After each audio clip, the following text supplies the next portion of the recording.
अमर को बचपन से ही खूबसूरत लड़कियां पसंद थी। वह अपनी शादी की बात सुनते ही सुंदर लड़की की कल्पना में खो जाता था। अब अमर की कॉलेज की परीक्षा भी खत्म हो गई थी। अमर के लिए कई सारे रिश्ते आ रहे थे। एक दिन अमर के चाचा ने उसकी शादी भी तय कर दी।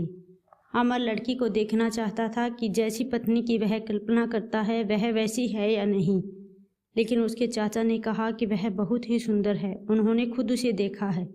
चाचा की बातों पर भरोसा करके अमर ने शादी के लिए हाँ कर दी। शादी का दिन भी आ गया। मंडप के पास बैठा अमर अपनी पत्नी को देखने के लिए उतावला था। होने वाली पत्नी को गहनों से सजाया गया था। उसे देखा तो चेहरे पर घूंघट था। हाथों और पैरों की सुंदर उंगलियां देखकर उसके मन को थोड़ी राहत मिली। दूसरे दिन विदाई के बाद जैसे ही विधि अमर के घर पहुंची तो वह तुरंत अपनी पत्नी को देखने के लिए दौड़ा। तब उसकी पत्नी बाहर घूंघट उठाकर देख रही थी। जैसे कि अमर की निगाह उस पर पड़ी, उसे बहुत दुख हुआ। अमर ने जैसी पत्नी के सपने देखे थे वह बिल्कुल भी वैसी नहीं थी। चौड़ा सा मुंह, चपटी नाक, फूले से बाल अमर को बिल्कुल भी पसंद नहीं आए। रंग भरे ही उजाला था, लेकिन उसके अलावा अमर के सपनों की दुल्हन से एकदम अलग थी। अमर की सारी खुशियां गुम हो गई। उसे अपने चाचा पर काफ़ी गुस्सा भी आया, जिन्होंने लड़की की तारीफ के फूल बांधे थे। सबसे पहले उसने चाचा से लड़ाई की, उसके बाद ससुराल वालों से और फिर घर वालों से। अमर का मन हुआ कि इस महिला के साथ किस तरह पूरा जीवन बिता लूँगा। इसके साथ पूरा जीवन मुझे कांटों भरा लगेगा। मैं सोच भी नहीं सकता कि ऐसी महिला से मेरी शादी हो गई। मेरे क्या ख्वाब थे और क्या हो गया। भगवान को मेरे साथ ही ऐसा क्यों करना था। फिर उसके मन में हुआ कि शादी मैंने ज़बरदस्ती तो नहीं की है। अब इस लड़की को क्या पता था कि पत्नी को लेकर मेरे क्या सपने थे। इसमें इसका क्या दोष। इस सोच के बाद भी अमर का दिल उसे स्वीकार करने को तैयार नहीं था। वह घंटों श्रृंगार करती और अपने बाल संवारती थी, लेकिन अमर के मन को बिल्कुल भी नहीं भाती। अमर हरदम उससे दूर भागता था और उसकी पत्नी पूरे भाव के साथ उसकी सेवा करना चाहती थी। जब भी रात को पत्नी विधि उससे कुछ बात करने की कोशिश करती तो वह उसे खरी खोटी सुना देता। अमर रोज़ रोज़ दोस्तों के साथ बाहर जाता और पत्नी घर पर उसका इंतज़ार करती रहती। काफ़ी दिनों के बाद जब अमर घर खाना खाने के लिए आया तो विधि ने कहा कि आप मेरी वजह से घर पर रहना ही छोड़ देंगे क्या। अमर ने चिढ़ते हुए कहा कि घर में ही तो रहता हूँ, बस आजकल नौकरी ढूंढने के लिए भाग दौड़ करनी पड़ रही है। विधि ने कहा कि मैं खुद जानती हूँ कि आप घर पर क्यों नहीं रह रहे। आप किसी डॉक्टर से बात करके मेरा चेहरा वैसा क्यों नहीं बना देते जैसा आप चाहते हैं। अमर ने झुंझलाते हुए कहा कि तुम क्यों फिजूल की बातें कर रही हो। उसकी पत्नी ने पूछा, जब आपको किसी चीज़ से परेशानी है तो उसका इलाज भी तो करना होगा ना। अमर बोला, भगवान जो काम को नहीं कर पाया मैं उसे कैसे कर दूंगा। गुस्से से विधि कहने लगी कि इस बारे में आपको सोचना चाहिए कि भगवान ने जो किया है उसके लिए मुझे सज़ा क्यों मिले। हर तरह की सूरत वाले लोग इस दुनिया में हैं, लेकिन उसके पति ऐसा व्यवहार उनसे नहीं करते। अमर ने जवाब दिया कि क्या मैंने तुमसे कोई गलत व्यवहार किया है। क्या कभी मैंने तुमसे लड़ाई की है। तुम ही मेरे सामने आकर मुझसे बहस करने लगती हो। सब कुछ सुनकर विधि चुपचाप वहाँ से चली गई। उसे लगा कि अमर ने मेरे प्रति अपना दिल पत्थर का बना लिया है। अब यह मेरी एक नहीं सुनेंगे। इधर अमर का ऐसा रवैया देखकर विधि बीमार हो गई। वह अपनी ज़िंदगी से निराश थी। उधर बीमार विधि को देखने अमर एक बार भी नहीं गया। उसके मन में था कि इसे कुछ हो जाए तो इस बार मैं अपनी पसंद की लड़की से शादी कर लूँगा। अब तो अमर को और भी छूट मिल गई थी। पहले कभी कभी विधि टोकती रहती और बाहर जाने की वजह पूछती, लेकिन अब अमर पूरी तरह आज़ाद था। गलत आदतों में पड़कर अमर सिर्फ अपने पैसे बर्बाद नहीं कर रहा था, बल्कि अच्छी सेहत और चरित्र सब कुछ खो रहा था। धीरे धीरे अमर का पूरा शरीर पीला और कमज़ोर पड़ने लगा। शरीर में सिर्फ हड्डियां ही नज़र आ रही थी और आंखों के आसपास काले घेरे व गड्ढे पड़ गए थे। अपने चेहरे को देखकर रोज़ रोज़ उसे सुधारने की कोशिश करता, लेकिन कुछ नहीं हो पाता। एक दिन महीनों से बीमार पड़ी विधि चारपाई पर लेटी थी।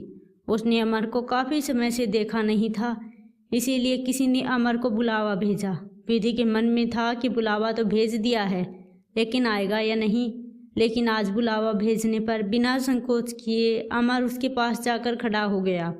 उसने देखा तो वह हैरान हो गई। उसने पूछा कि आप बीमार हैं क्या? बहुत दुबले हो गए हैं और पहचान में भी नहीं आ रहे। अमर ने कहा, जिंदा रहकर भी क्या करना है? विधि ने नाराज होते हुए कहा कि आप दवाई क्यों नहीं लेते? आज विधि के इस तरह से पूछने पर अमर नाराज नहीं हुआ। उसके अंदर में वह कड़वाहट नहीं थी। उसका गुस्सा जैसे पिघल गया था। चारपाई पर बैठकर अमर ने जवाब दिया, अब दवाई से मेरा कुछ नहीं होगा, मौत ही मुझे अपने साथ लेकर जाएगी। मैं ऐसा तुम्हें दुख देने के लिए नहीं कह रहा हूँ। मैं भयंकर रोग से ग्रसित हूँ और मैं बच नहीं सकता। इतना कहते ही अमर चारपाई पर बेहोश हो गया।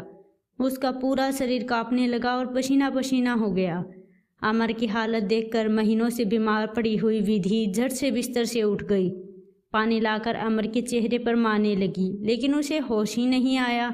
शाम तक अमर का मुंह टेढ़ा हो गया और शरीर में कोई हरकत नहीं थी। यह लकवा था जिसकी चपेट में अमर आ गया था। बीमार विधि ने अमर की खूब सेवा की। लगातार 1 महीने तक अमर की स्थिति नाजुक बनी रही। दिन रात एक करके विधि द्वारा की गई मेहनत रंग लाने लगी।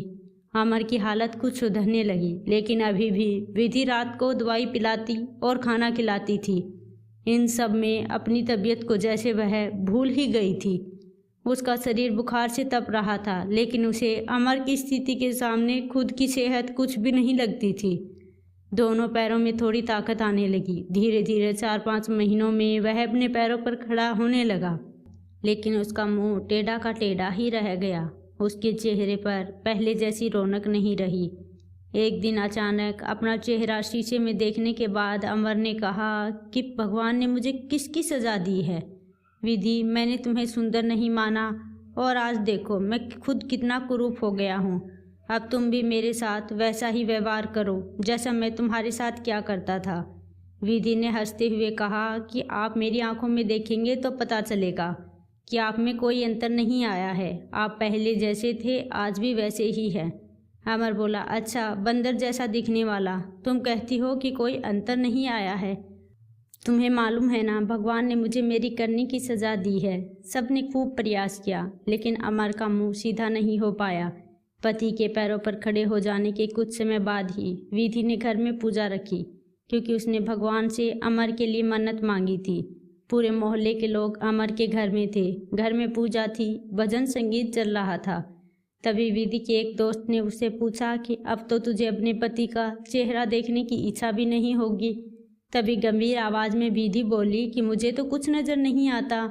उसके दोस्त ने पलटकर कहा, चल झूठी, ऐसा थोड़ी होता है, बातें मत बनाया कर। फिर विधि कहने लगी कि सच कह रही हूँ, मुझे उसकी आत्मा मिली है जो उसके रूप से बढ़कर है और मैं हमेशा उसकी आत्मा को ही देखती हूँ। अमर कमरे में दोस्तों के साथ बैठा था। तभी उसके एक दोस्त ने बाहर की तरफ खुलने वाली खिड़की खोल दी। उसने अमर से पूछा कि आज तो यहाँ कई खूबसूरत लड़कियाँ हैं, बता तुझे कौन सी अच्छी लग रही है? अमर ने कहा, खिड़की बंद कर लो। जहाँ तक रही पसंद की बात, तो मुझे वही पसंद है जिसके हाथ में फूलों की थाली है। दोस्त ने पूछा, तेरे चेहरे के साथ पसंद भी खराब हो गई है क्या? मुझे तो वह दूसरों से कम खूबसूरत लग रही है। अमर बोला, मैं उसकी आत्मा को देख रहा हूँ, वह हर किसी सूरत से ज़्यादा सुंदर है। तब उसने पूछा कि अच्छा, यही तुम्हारी पत्नी है? अमर ने कहा, हाँ बिल्कुल, यह वही देवी तुल्य महिला है जिसने मुझे इस हालत में स्वीकार किया। दोस्तों, हमें व्यक्ति की बाहरी सुंदरता नहीं बल्कि मन की सुंदरता देखनी चाहिए। बाहरी सुंदरता तो कभी भी फीकी पड़ सकती है, लेकिन जिसका मन सुंदर है वह व्यक्ति हमेशा सुंदर रहता है।